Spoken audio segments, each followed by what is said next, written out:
nosso estado está vivendo uma realidade avassaladora.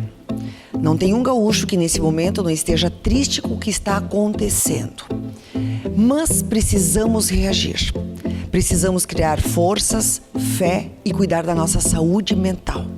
E para falar sobre esse assunto, trouxemos aqui para a Interativa a psicóloga, teóloga e pastora Denise Araújo, que vai falar como podemos resgatar a nossa energia, a nossa força neste momento de crise. Não saia daí.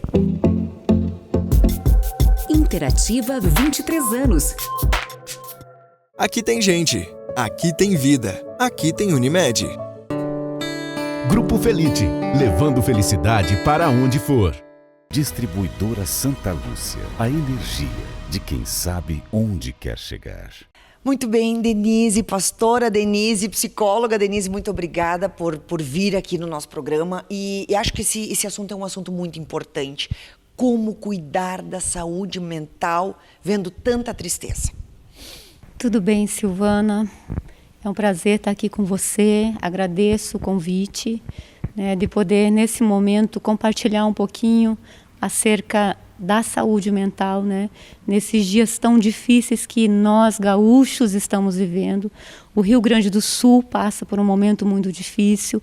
Santa Maria já vivenciou dias piores, Agora, graças a Deus, nós estamos em uma condição melhor, até mesmo de poder estender a mão agora as pessoas que estão ali na região de Porto Alegre, Lajeado. Então, eu estou aqui também para poder contribuir um pouquinho nesse momento tão difícil, E quando a gente fala em saúde mental, parece uma coisa muito abstrata, só que não é. Existem coisas práticas que nós podemos fazer para cuidar da saúde mental. Nós sabemos que não tem como não sofrermos com os problemas dos outros, com os problemas dos nossos irmãos que foram atingidos. A gente vê nas redes sociais, a gente vê na imprensa, famílias perderam tudo, A região de Porto Alegre, Canoas, é horrível ver aquela cena. Mas como arrumar forças? Como arrumar forças para prosseguir? Ainda mais a nossa cidade, que graças a Deus agora estamos entrando numa fase que estamos podendo trabalhar com dignidade, com qualidade e até para poder ajudar esses irmãos. Da onde vamos arrumar força? Como cuidar dessa saúde mental? Sabe, Silvana, assim, existem vários mecanismos, que a gente pode utilizar nesse momento para poder, pelo menos, amenizar a situação, retirar totalmente a dor, o sofrimento, não há como, A dor e o sofrimento, eles são inerentes ao ser humano. Em algum momento da nossa vida nós vamos passar por circunstâncias difíceis, por momentos difíceis de perda, de luto, de dor, de sofrimento. Então, o ser humano, ele tem essa plasticidade, essa capacidade de se readaptar às situações. Nós temos, isso é inerente a nós humanos. Mas a dor, o sofrimento, lidar com isso não é algo fácil. E aí nós precisamos buscar alguns mecanismos para poder amenizar a situação, de dor e de luto. Agora há pouco nós estávamos falando, a questão da mídia, de como as situações são colocadas, e o quanto a sociedade, as pessoas que estão vendo tudo aquilo que está passando na mídia, o sofrimento, o alagamento, as mortes, isso vai mexendo muito e vai mexendo com a nossa saúde mental. A nossa condição psicológica, ela vai ficando abalada. Então, assim, são várias as questões. Uma das questões é as pessoas se afastarem um pouco, das notícias ruins, principalmente aquelas pessoas que já estão em sofrimento, porque diante disso muitas pessoas vão acabar desencadeando uma depressão, vão acabar desencadeando algum transtorno de ansiedade, o próprio pânico também. Então, existe uma necessidade de que as pessoas elas possam, nesse momento, não ficarem focadas nas notícias ruins. Porque isso vai causar um sofrimento ainda maior. Mas assim, procurar boas notícias no meio de tudo isso. Nós estamos vendo assim muitas ações solidárias, muita empatia das pessoas empáticas à dor e o sofrimento do outro, né? Então assim, a gente poder focar nisso nesse momento. Sabe, Silvana, que até as minhas publicações na minha rede social eu tenho focado nisso, em tentar trazer um pouco de esperança no meio de toda essa tragédia que nós estamos vivendo. Então, ao invés de focarmos nas notícias ruins que chegam a todo momento, vamos focar em esperança, em solidariedade, em empatia, em ações do próprio povo gaúcho e ações também de pessoas de outros estados que estão aqui conosco, estendendo a mão. Esse é um dos mecanismos, né? Não ficar focando na notícia ruim somente. Porque a depressão... tem muitas pessoas que acabaram de sair de uma depressão da época do Covid e parece que agora voltou com força total de novo, de não ver solução, de não ver uma luz no fim do túnel, ou pensar assim, meu Deus, agora o nosso estado, a agricultura vai sofrer muito, nosso estado é um estado agrícola, já tem previsão que vai ter uma estiagem, então a pessoa já está sofrendo por antecipação, né? E inclusive tem muitos agricultores que já estão dizendo que querem cometer o suicídio porque não vão conseguir pagar as contas, conseguir pagar os empréstimos. E o nosso receio é que daqui a pouco começa uma depressão coletiva, porque as pessoas dizem assim, oi, tudo bem? Não dá para dizer que está tudo bem. E se eu chegar sorrindo e dizer, está tudo bem, hoje saiu o sol. Meu Deus, como é que tu tá alegre com tanta gente sofrendo? Então, está sendo proibido ser feliz nesse momento da tragédia.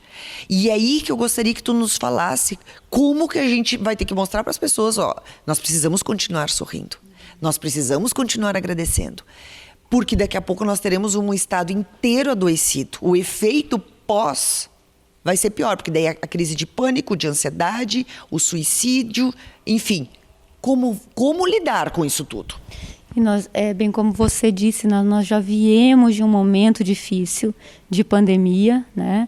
Que houveram muitas perdas, inclusive naquele momento eu também tive uma perda muito significativa, que foi a perda do meu esposo, né? Do meu marido. Então, e quantas pessoas mais perderam, né? A gente já vem com um histórico de luto e de perda. E quanto tempo uma pessoa deve ficar nesse luto? O luto, para ele não se tornar patológico, é em torno de mais ou menos 1 ano. Aquela pessoa ela tem que sair daquela condição. Até menos de 1 ano. Ela precisa retomar a vida dela, né, as atividades diárias.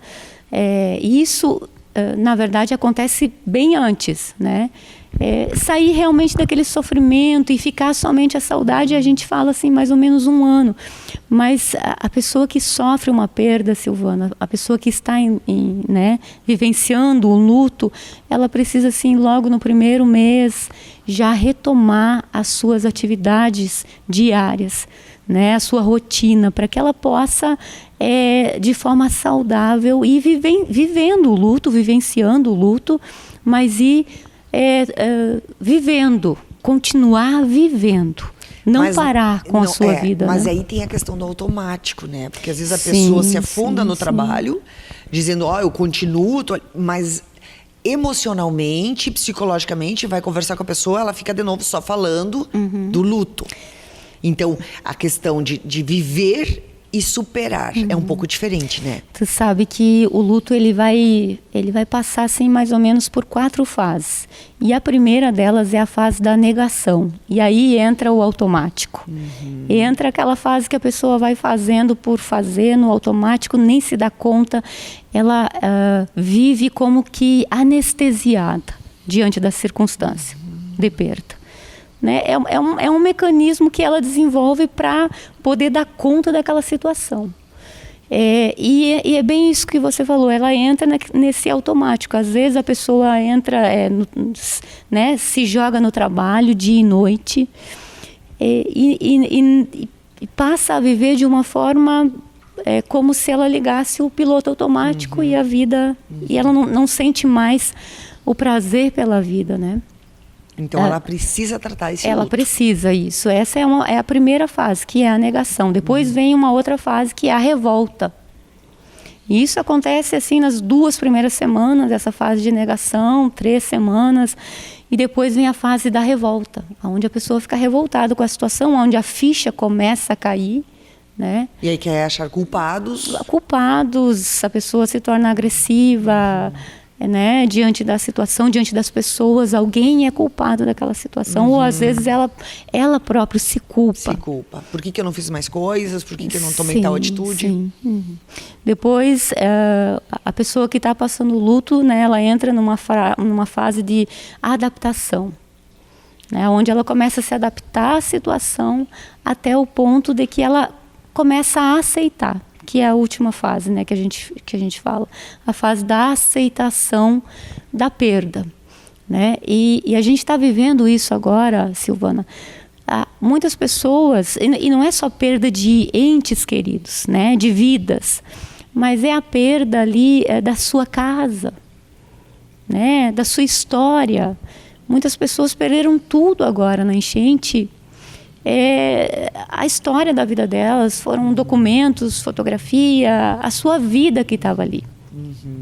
Inclusive, Silvana, nós estivemos em algumas casas para tentar fazer a retirada de algumas pessoas, né? Aqui em Santa Maria, nos primeiros dias da enchente. Santa Maria foi a primeira cidade, as primeiras cidades, né? Uma das primeiras cidades atingidas do nosso estado.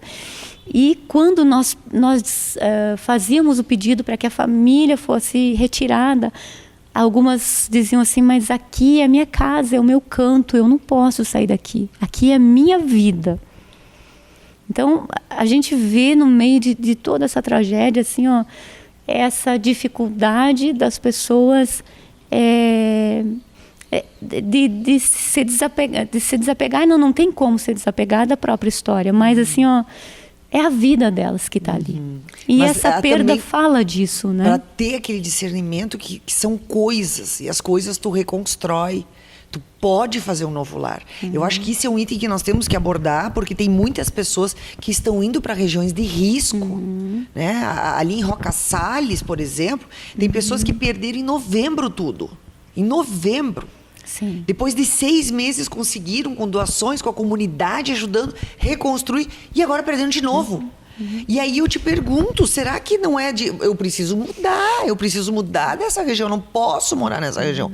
E a pessoa entender que ela tem condições de reconstruir a vida dela, de recomeçar em outro lugar, porque não é a parede que é a tua história. A tua história é teu filho, a tua história é tua família, né? E isso eu acho que é um item bem importante, porque tem pessoas que não querem sair de zonas de perigo, né? Graças a Deus, Santa Maria, passamos o pior, né? Graças a Deus. Mas, assim, eu falo do ponto de vista até das outras cidades do nosso estado, né? Que estão muito piores que nós. É de dizer, não, precisa se achar alternativas viáveis, porque as alterações climáticas estão aí. Né? Ninguém imaginava 600 milímetros de chuva, né, Denise? Uma coisa que não tinha nenhuma previsão nas últimas décadas. Então, lidar com a natureza, a força da natureza, não depende só da gente, mas depende da gente tomar uma atitude, o que fazer diante de uma crise. Tu sabe, Silvana, que nós estivemos em Roca Salles o ano passado, naquele momento ali, que eles vivenciaram, né, a tragédia. Nós estivemos lá e, assim, ó, algumas famílias estavam conseguindo se reorganizar e sair daquela condição. Algumas estavam indo até para outros estados, pessoas que tinham perdido tudo lá e que moravam à beira do rio. Claro que não, ir para um outro estado não é uma medida mais drástica, né? Mas tem como essa família se reorganizar, recomeçar. Por isso a necessidade, assim, da rede de afeto, que essa rede de afeto, primeiramente, é a família. Acolher, né, essa outra família que está ali na beira do rio, que está, né, na beira do morro. Então, a rede de afeto é muito importante. A família, esse apoio da família, poder trazer né? A gente sabe das ações das prefeituras, né? As ações que estão sendo feitas, né? O próprio aluguel social também, né? Que vai fazer com que essas famílias sejam retiradas. Mas o primeiro apoio é a rede de afeto, que é a família, né? Então, a importância das famílias estarem bem estruturadas. É um item importante, né, Denise? Porque nós temos visto que as pessoas não estão valorizando mais muito a família. Está todo mundo trabalhando, todo mundo muito focado no seu trabalho, na sua pequena meta, vamos dizer assim. E aí, nessas horas, a gente vê o poder de uma família. De uma família. O poder de uma família estruturada, né, Silvia? Exatamente. Porque, na verdade, assim, não era nem para precisar a prefeitura abrir um abrigamento dentro de um ginásio. Nós, ali no Templo das Nações, nós também alojamos pessoas ali. É claro que, por circunstância de não poder retornar para a sua cidade, né? Tiveram um bebê aqui, não puderam retornar. Mas, assim, as famílias daqui, se tivesse uma família estruturada, familiares, tu entendeu? Uma rede de apoio de família estruturada, não precisava ir para o ginásio. Isso faz com que a gente reflita, né, a condição da nossa família, né, das famílias da nossa sociedade. E das relações de afeto, né? Das relações de afeto. Porque tem a família emprestada, né? Tem os amigos. E isso também é um outro item importante, que se a gente pensar no lado positivo, e essa chamada eu quero fazer, é tentar ver o quanto nós somos solidários, o quanto nós abrimos mãos do nosso trabalho, muitas vezes, das nossas coisas. Eu tenho 3 casacos, eu vou dar um casaco, eu vou dar 2 casacos, eu tenho 3 cadeiras, eu vou dar uma cadeira. Muita gente fazendo isso, né? Limpando. Eu tenho um quarto de visita, não vou mais ter quarto de visita agora porque eu vou ajudar. E a gente vendo isso, as pessoas fazendo o tempo todo. Pessoas saindo de outros estados, né? Os surfistas, o Pedro Scooby, que veio dirigindo e trouxeram seus jet skis e conseguiram salvar tantas pessoas. Então, daqui a pouco a gente pode se apegar a esses fatos positivos para ver esperança, né? Eu acho que esse é um item que é bom a gente falar.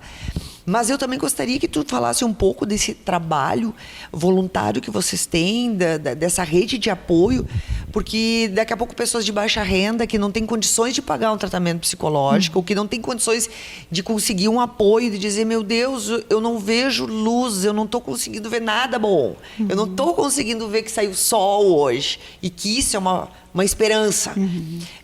Aonde eles podem procurar? Vocês têm algum grupo de apoio? Como funciona? Isso. Ali no Templo das Nações nós temos a gente chama lá de ministério, né? Mas é um grupo formado por psicólogos que atendem a pessoas com ideação suicida. E esses psicólogos, eles fazem esse atendimento de forma voluntária, né? Nós temos ali em torno mais de 15 psicólogos, né, que fazem esse atendimento. Então, a gente fez uma parceria entre o Templo das Nações e a Clínica Lavi, né, para que a clínica dá o suporte, oferece o espaço, o setting terapêutico, e os psicólogos que atuam ali na Lavi também fazem esse trabalho, mas a maior parte dos psicólogos são psicólogos da igreja, do templo.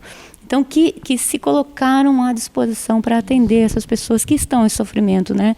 Pessoas que pensam em tirar a vida, pessoas que já estão vivenciando esse momento, né, difícil.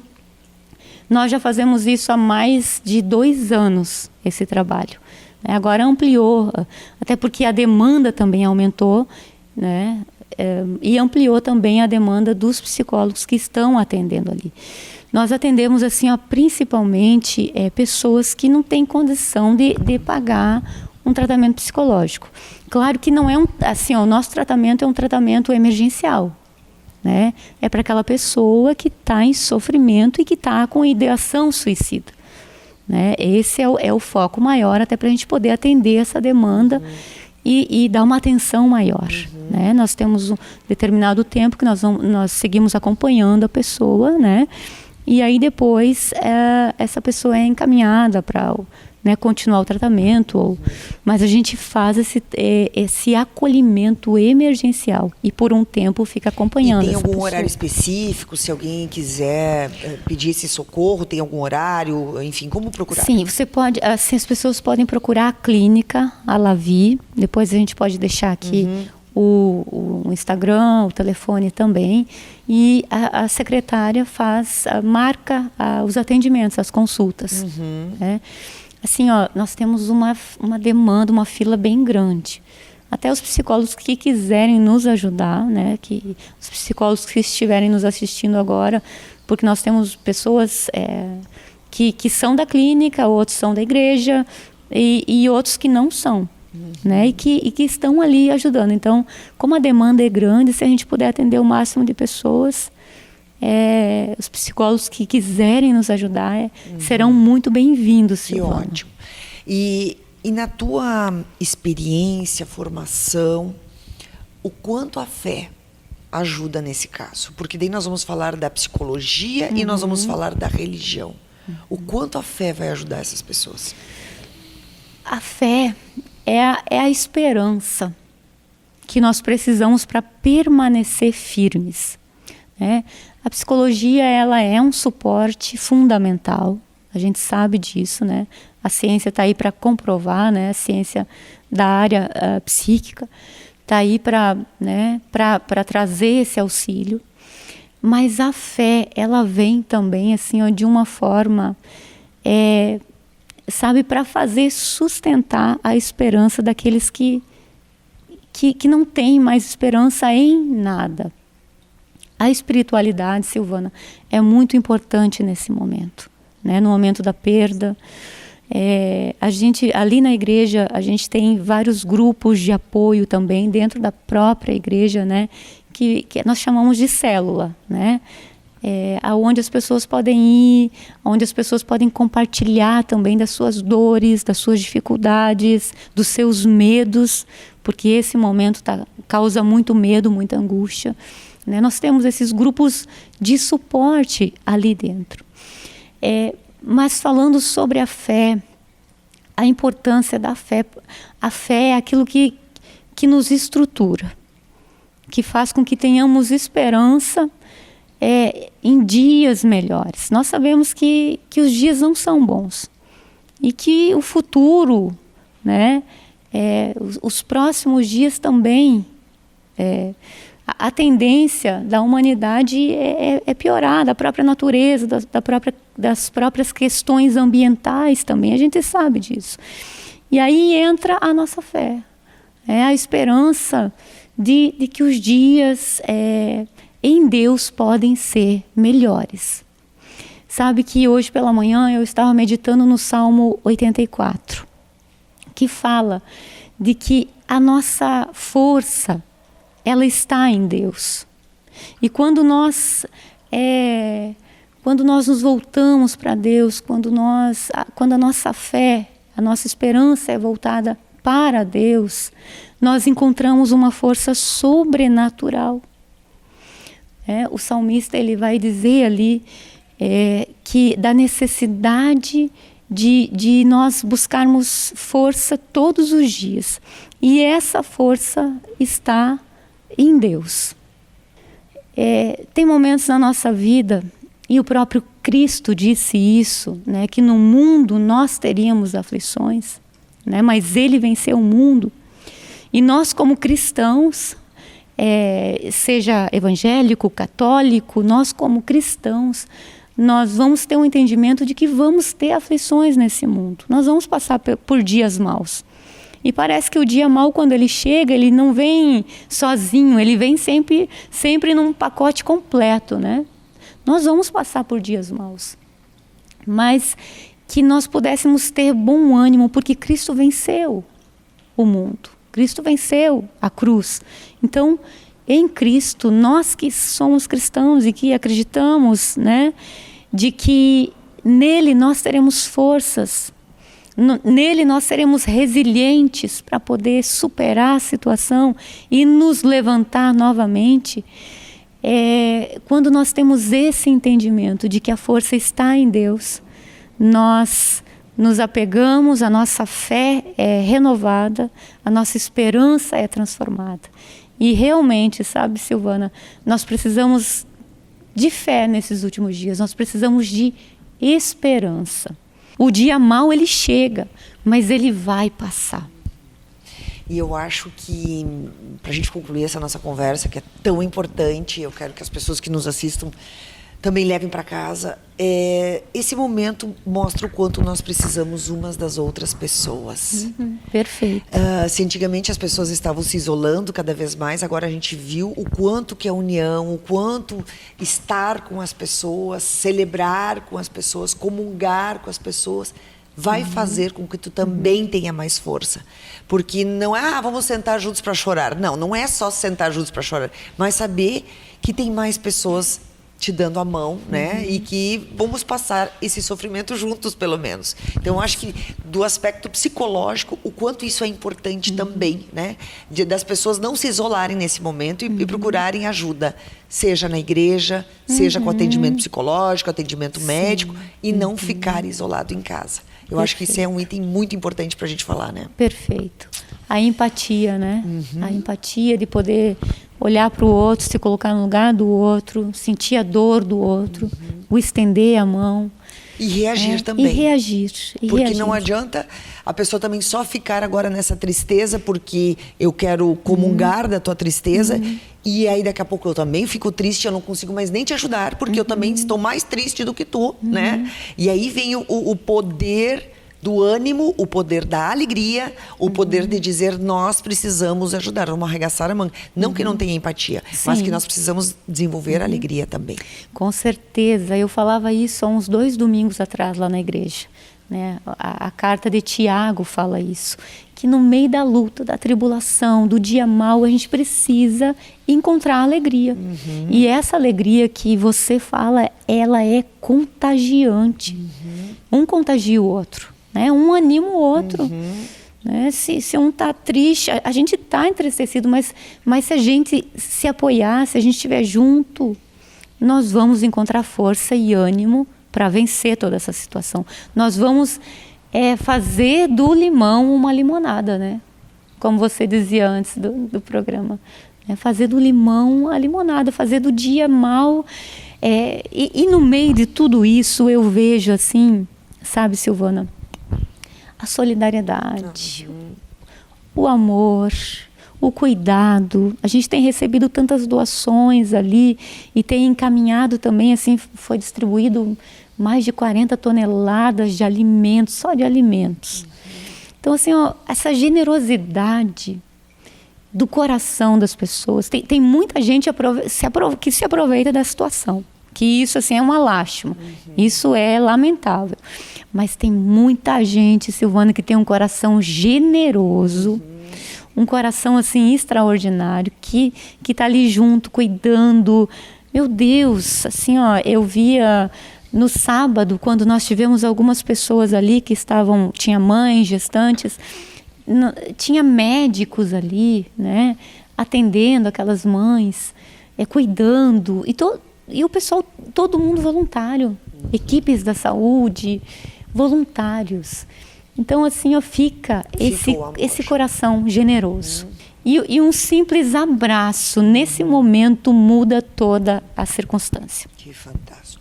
Pastora Denise, psicóloga Denise, muito obrigada por participar. Parabéns pelo teu trabalho, né? Siga em frente. E quem está nos assistindo, quiser colaborar também, eu acho que tem várias frentes na cidade, isso é muito bom. E a gente precisa pegar os bons exemplos e pegar as boas iniciativas e trabalharmos juntos. Parabéns pelo teu trabalho. Parabéns pela tua iniciativa no programa hoje, né? De trazer essa alegria, de trazer ânimo, essa é a palavra, esperança, fé, porque nesse momento eu acredito que é tudo o que nós precisamos para poder recomeçar e seguir. Isso aí. Do zero, né? Vamos recomeçar. Muito obrigada.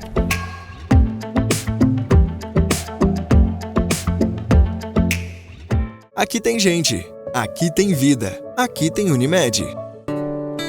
Grupo Felite, levando felicidade para onde for. Distribuidora Santa Lúcia. A energia de quem sabe onde quer chegar.